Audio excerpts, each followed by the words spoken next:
આજે પ્રકટીકરણનો 29મો એપિસોડ છે અને 3 જુલાઈ 2026 અને શુક્રવારનો આ નવો દિવસ. આજે આપણે 6ઠ્ઠો અધ્યાય 9 થી 11 અને એમાં 5મી મુદ્રા વિશે જોવાના છીએ.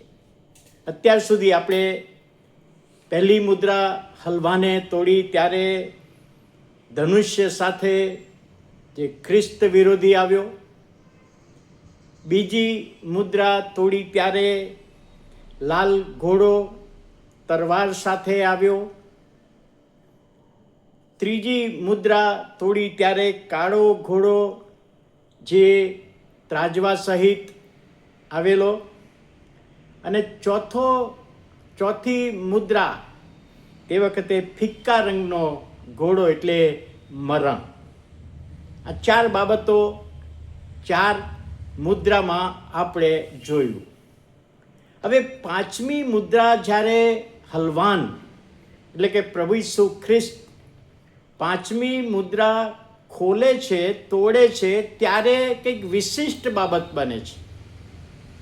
પૃથ્વી પર નહીં, આ 4 જે મુદ્રા તોડી ત્યારે પૃથ્વી પર બધી બાબતો બની, પણ હવે 5મી મુદ્રા ખોલી ત્યારે અહીં આગળ લખ્યું છે 6ઠ્ઠો અધ્યાય 9મી કલમ, જ્યારે તેણે એટલે કે હલવાને 5મી મુદ્રા તોડી ત્યારે દેવના વચનને લીધે, પોતે જે સાક્ષીને વળગી રહ્યા તેને લીધે મારી નાખવામાં આવેલા આત્માઓને યોહાન કહે છે મેં જે વેદી હતી ત્યાં જોયા, વેદી નીચે જોયા. કોને? કયા આત્મા? કે પૃથ્વી પર જેઓને પ્રભુના વચનને લીધે અને પ્રભુ ઈસુની સાક્ષી આપતા હતા એના કારણે મારી નાખવામાં આવેલા. જે 7 વર્ષનો સમય થયો અને કાપની વાત આવી અને ખ્રિસ્ત વિરોધી પોતાનું ભજન કરવા કહેશે, ત્યારે જે યહૂદીઓએ પ્રભુ ઈસુનો સ્વીકાર કરેલો છે પૃથ્વી ઉપર એ 7 વર્ષ દરમિયાન, એ લોકો ના પાડશે ત્યારે એવાઓને ત્યાં શહીદ કરવામાં આવશે, મારી નાખવામાં આવશે. અને એવા તો ઘણા બધા હશે જે અત્યારે નામધારી ખ્રિસ્તીઓ છે, એમાં પણ શક્યતા ખરી એ પણ હશે કે પ્રભુ ઈસુને સ્વીકારશે અને પછી સહન કરશે. દેવના વચનને લીધે, પ્રભુ ઈસુના વચનને લીધે અને પ્રભુના નામમાં આપેલી સાક્ષીને લીધે એમને મારી નાખવામાં આવે છે. એમના આત્મા યોહાન કહે છે મેં પેલી જે વેદી છે વેદી નીચે જોયા. યોહાને આ સ્વર્ગમાં બાબત જોઈ. તો પછી અહીંયા કહે છે કે એ લોકો શું કરતા હતા? એ આત્માઓએ કેવી પ્રાર્થના કરી? હે સ્વામી, પવિત્ર, સત્ય, ઇન્સાફ કરવાનું તથા પૃથ્વી પરના રહેનારાઓની પાસેથી અમારા રક્તનો બદલો લેવાનું ક્યાં સુધી મુલતવી રાખીશ? 2 બાબત છે. પહેલી બાબત કે પૃથ્વી પરના રહેનારાઓ. હવે પ્રકટીકરણમાં પૃથ્વી પરના રહેનારાઓ શબ્દ અવારનવાર આવશે, પણ એનો અર્થ શું છે? એનો અર્થ એ છે કે જેઓએ પ્રભુ ઈસુને સ્વીકાર્યા નથી અને ઈશ્વરની સામે બંડ પોકારે છે, ઈશ્વરની વિરુદ્ધ જાય છે, એવા લોકો જેણે ઈશ્વરને સ્વીકારેલા એ તો બધા ગગનગમનમાં ઉપર આવી ગયા, પ્રભુને સ્વીકારેલા એટલે હવે એ જ લોકો છે. અને એમાંથી જેઓએ પ્રભુનો સ્વીકાર કર્યો એમના આત્માઓ અહીંયા ઉપર છે. પ્રાર્થના શું છે એમની? અહીંયા આગળ કહે છે કે પ્રભુ અમારા રક્તનો બદલો લેવાનું ક્યાં સુધી મુલતવી રાખીશ? હવે અહીં આગળ જે એમની વિનંતી છે ને આત્માઓની, સ્વર્ગમાં બદલો લેવાની ભાવના નથી. એક બાબત યાદ રાખજો કે આ આત્માઓ એવું નથી કહેતા કે અમને મારી નાખ્યા છે, તું એમને મારી નાખ, એ અર્થમાં નથી. બદલો લેવાની ભાવના અહીંયા નથી. અહીંયા વિનંતી એ છે કે ક્યારે 1000 વર્ષનું રાજ્ય સ્થપાશે? પ્રભુ તું 1000 વર્ષનું રાજ્ય વહેલા સ્થાપ, એવો અહીંયા ભાવાર્થ થાય છે. કોઈ બદલો લેવાની ભાવના નથી. અને ત્યારે યોહાન કહે છે પ્રભુએ આ આત્માઓને શું કહ્યું? ત્યાં લખવામાં આવ્યું છે પ્રભુએ એ આત્માઓને કહ્યું કે તમારામાંના દરેકને શ્વેત જબ્બો આપવામાં આવ્યો. અહીંયા આગળ હવે સ્વર્ગમાં શ્વેત જબ્બો એટલે અત્યારે આપણે જે પહેરીએ છીએ કપડાં એવા કપડાની વાત નથી. ત્યાં એવા જબ્બા પહેરવાની વાત નથી, પણ કે છે તમને નિર્દોષ જાહેર કરવામાં આવ્યા, તમને પવિત્ર જાહેર કરવામાં આવ્યા.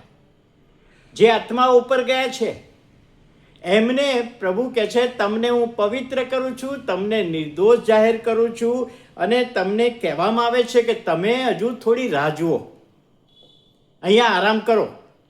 કેમ કે તમારા જેવા બીજા ઘણા બધા હજુ આવું રીતે શહીદ થશે. ત્યાં લખ્યું જુઓ.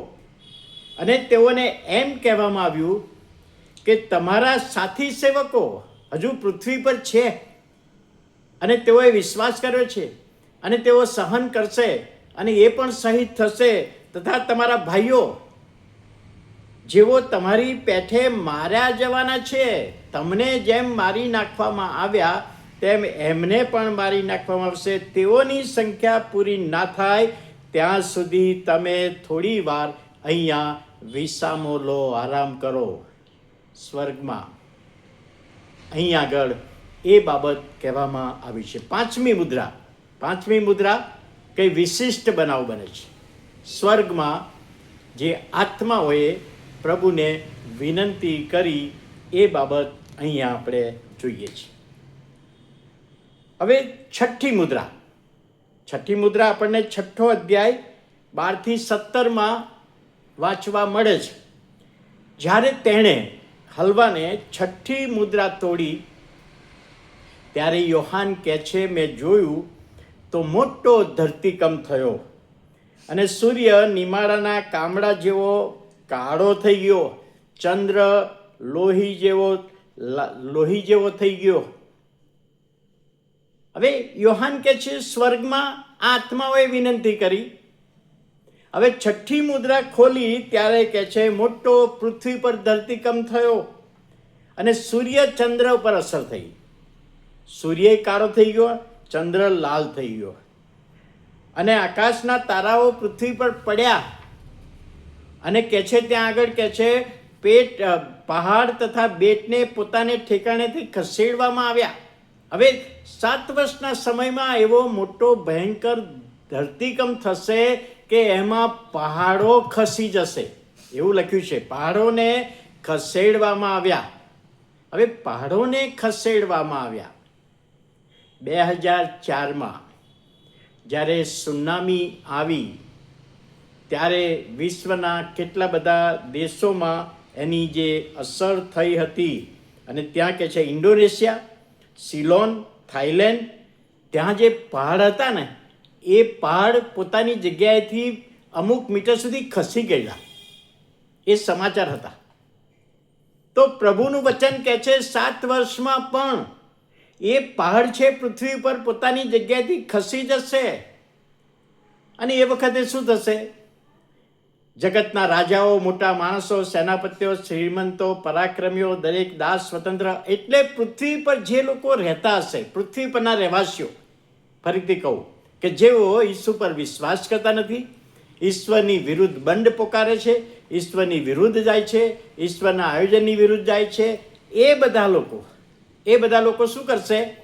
પહાડોની નીચે જશે, ગુફાઓમાં જશે અને કહે છે અમારા પર પડો, અમારે મરી જવું છે. એવું તે વખતે આ બધા કહેશે.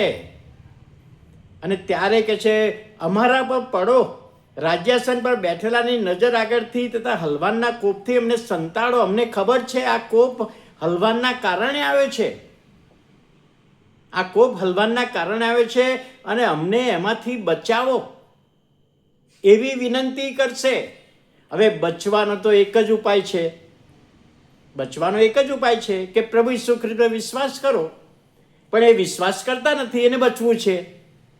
ત્યારે અહીંયા કહે છે કે તેઓનો કોપનો મોટો દાડો આવ્યો છે અને કોનાથી ઊભું રહેવાય? ત્યાં એવો ધરતીકંપ હશે, કોઈનાથી ઊભું નહીં રહેવાય. અને કહે છે કે તમે અમારા પર પડો, મોતને મરણ માગશે પણ એમને મરણ મળશે નહીં.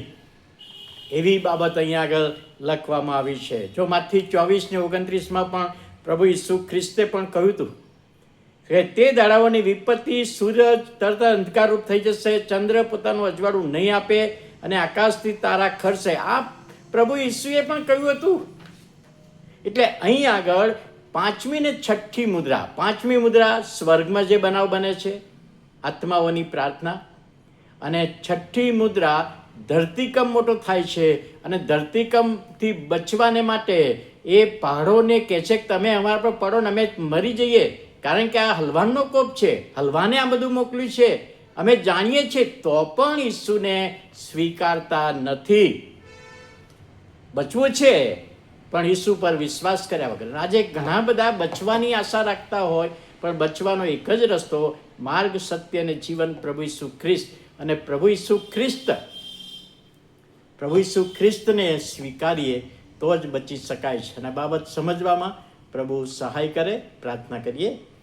પ્રભુ, અમે તમારો આભાર માનીએ છીએ, તમારા નામને ધન્યવાદ આપીએ છીએ. આજની બાબતો સમજવામાં સહાય કરો, મદદ કરો, દોરવણી આપો. ઈસુ પ્રભુના નામમાં સાંભળો, માન્ય કરો. આમેન.